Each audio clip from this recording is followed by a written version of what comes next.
सियासी समय का चक्र तेजी से बदल रहा है और राजनीति लगातार बिहार विधानसभा चुनाव को लेकर लोग इधर से उधर जा रहे हैं।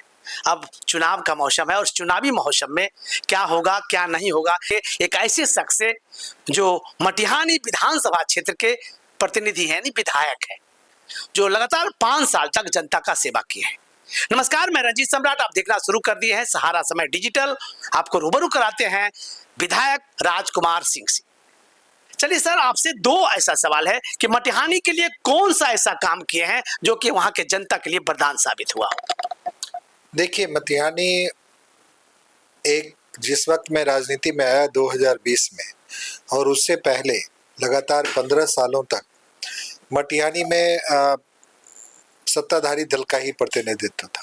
लेकिन बड़े अफसोस की बात यह है कि लगातार सत्ताधारी दल के प्रतिनिधि रहने के बावजूद मटिहानी में विकास के किसी भी आयाम को, चाहे शिक्षा हो, स्वास्थ्य हो, सड़क हो, किसी भी आयाम को छूने तक का भी प्रयास नहीं किया गया और विकास के सारे मानदंडों को सिर्फ कंबल और नालियर की राजनीति में लपेट के रख दिया गया एक तरफ।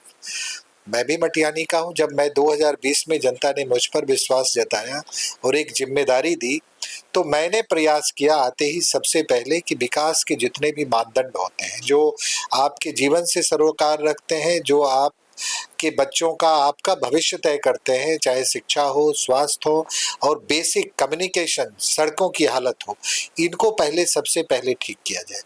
तो आदरणीय नीतीश कुमार जी के आशीर्वाद से, उनके सहयोग से आज मैं संतुष्ट हूं कि मटिहानी में सड़कों की जो हालत थी, दुर्दशा थी, उन सारों का सुधार हो गया। सारी सड़कें निर्मित हुई हैं अथवा वो निर्माणाधीन है, टेंडर की प्रक्रिया में है। और शिक्षा के क्षेत्र में आमूलचूल परिवर्तन हुआ। जितने भी बिल्डिंग्स थे, +2 के बिल्डिंग का निर्माण हुआ, कई दर्जनों जगह पे हमने वो करवाया। स्वास्थ्य केंद्रों का बड़े बड़े स्वास्थ्य केंद्र स्थापित किए गए। CSC सामुदायिक स्वास्थ्य केंद्र मटिहानी में बनवाया, सामो में बनवाया, अतिरिक्त स्वास्थ्य केंद्र का निर्माण हुआ और ये सब इंफ्रास्ट्रक्चर बन के तैयार है। अब स्वास्थ्य केंद्रों पे गुणवत्तापूर्ण चिकित्सकों की बहाली हो रही है, ANMs की बहाली हो रही है। वहाँ पे चिकित्सा सुविधाएं भी निश्चित रूप से बहाल की जाएंगी। और शिक्षा के क्षेत्र में भी तो आप लोग जानते हैं लगातार वहाँ पे बहालियां हो रही हैं। तो मेरा जो उद्देश्य था मटिहानी में लोगों का सरोकार विकास से जोड़ना, और विकास का क्या मायने होता है, जनप्रतिनिधि का क्या मायने होता है, जनप्रतिनिधि आपके लिए को क्या करना चाहिए, उसका असली उद्देश्य क्या होता है, उस उद्देश्य की ओर लोगों को ले जाना और लोगों का सरोकार उन उद्देश्यों से जोड़ना ताकि उनके बच्चों का भविष्य बेहतर बने। सर, मैं रोकना चाहूंगा। आप एक ऐसे शख्स के सामने आपने चुनाव लड़ा। सबसे बड़ी चुनौती भोगो सिंह, जो बाहुबली कहे जाते थे, वो सामो के नाम पर चुनाव जीतते थे। तो क्या सामो के लिए आपने क्या किया? देखिए, सामो एक ऐसा प्रखंड रहा जो कि बिल्कुल ही जिला मुख्यालय से अलग थलग, उपेक्षित एक टापू जैसा प्रखंड था। और सामो में सस्ती लोकप्रियता की राजनीति, क्योंकि सामो के लोग वंचित लोग थे, उनको कम्युनिकेशन की काफी आवश्यकता थी। तो उसमें जरा सा भी उनके घाव पे थोड़ा सा भी मरहम लोगों को बहुत ये लगा। तो मैं जिनके खिलाफ चुनाव लड़ रहा था, मैं चुनाव लड़ा था एक अपराधी के खिलाफ। मैं एक जनप्रतिनिधि के खिलाफ चुनाव नहीं लड़ रहा था। अपराध व्यक्तिगत क्षेत्र में, अपराध के क्षेत्र में तो नामचीन वो थे ही, आज भी है। लेकिन उन्होंने सबसे बड़ा अपराध जो किया वो जनता को उनके अधिकारों से वंचित रखा और जनता को उनकी जो सहूलियतें सरकार से हो सकती थी उससे उनको महरूम रख के और अपने नारियल में, अपने कंबल में लपेट के रखा। तो मेरी कोई किसी से व्यक्तिगत दुश्मनी नहीं है, लेकिन मेरी जो इस तरीके का जो आपराधिक कृत्य है उसके खिलाफ मैं लड़ रहा था, इसलिए मेरी लड़ाई बहुत ही आसान थी।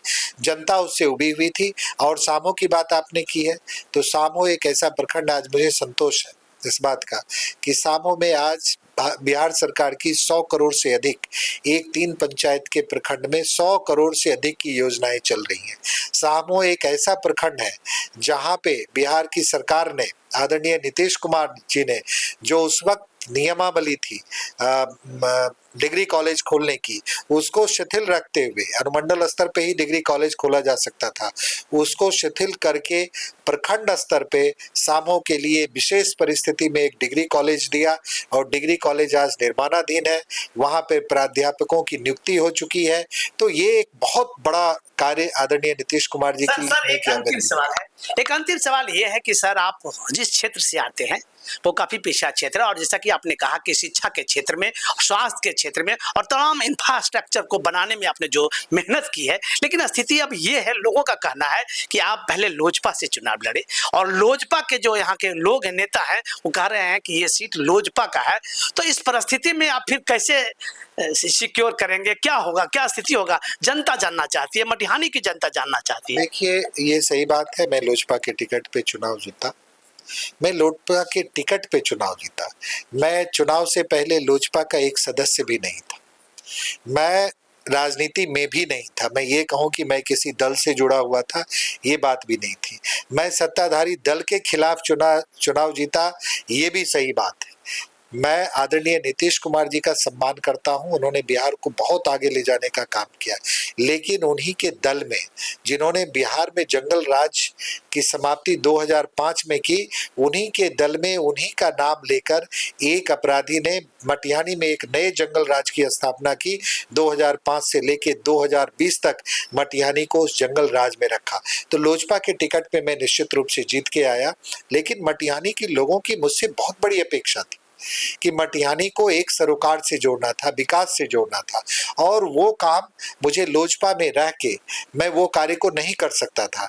तब एक ऐसी दुविधा की भी स्थिति थी कि लोजपा एनडीए का पार्ट था भी और एनडीए का पार्ट नहीं था, और वैसी दुविधा की स्थिति में मुझे कार्य करने में दिक्कत हो रही थी।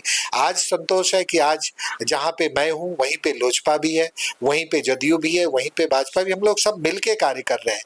अंतर सिर्फ इतना हुआ कि मैं लोजपा से जदयू में पहले आ गया और पूरा लोजपा आदरणीय नीतीश कुमार जी के जदयू के नेतृत्व में आज काम करने के लिए आज आया है। थोड़ी देर बाद में आए, लेकिन हम लोग सब एक साथ मिलके कार्य कर रहे हैं। तो इसमें कहीं कुछ नहीं है। आदरणीय नीतीश कुमार जी के नेतृत्व में काम करने का जो अवसर मिला, जो मटिहानी को सहयोग मिला, उस सहयोग की बदौलत हम लोग एनडीए फिर से चुनाव में जा रही है और विशाल बहुमत से एनडीए की सरकार बनेगी। मटिहानी में एनडीए की विशाल बहुमत से जीत होगी और हम पूरे मटिहानी वासी आदरणीय नीतीश कुमार जी के हाथ को मजबूत करेंगे। तो ये थे मटिहानी के विधायक श्री राजकुमार सिंह, जो समाज के प्रति सर्वोत्भावित समर्पित होकर शिक्षा, स्वास्थ्य और तमाम इंफ्रास्ट्रक्चर को मजबूत करने में अपनी अहम भूमिका निभाई। इन्होंने कहा, लोजपा में रहकर हम मटिहानी के विकास नहीं कर सकते थे, परिस्थिति का बात था, और इसी परिस्थिति को समझते हुए, नब्ज को टटोलते हुए उन्होंने जदयू में शामिल होकर मटिहानी के चहुमुखी विकास करने में अहम भूमिका निभाई। तो देखते रहिए सहारा समय डिजिटल।